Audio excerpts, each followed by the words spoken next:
好，我叫梅婷，我的梦想是当一名物理学家。我来自比利时的纳穆尔市。Martine et Robin ne sont pas peu fiers. Ils viennent de décrocher des autorités chinoises une bourse d'études de 6 mois en Chine. Ils sont ainsi récompensés pour leurs prestations lors d'un concours international d'éloquence destiné aux élèves de secondaire.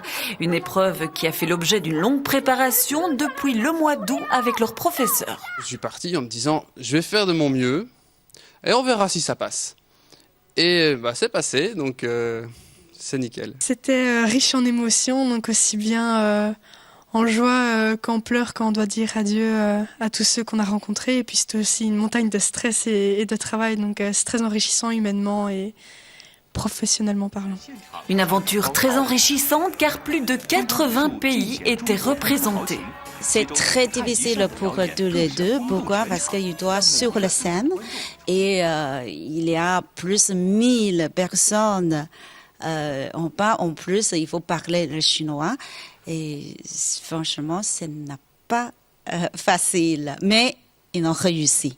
Ça, je suis très fière de mes deux étudiants. L'épreuve se déroulait en 3 temps. D'un côté, un examen écrit, de l'autre, une épreuve orale avec un exercice d'improvisation ainsi qu'une présentation. Martine et Robin suivent depuis 5 et 6 ans les cours de chinois, une langue qui présente beaucoup d'attraits, mais également pas mal de difficultés.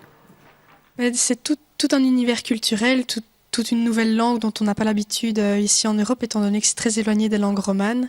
Donc c'est tout un système de prononciation et d'écriture et c'est très enrichissant. La plus grosse difficulté à l'oral, c'est qu'on n'a pas d'accroche avec le français. C'est pas comme en anglais où on a certains mots, on n'a plus qu'à rajouter le petit accent anglais et ça passe.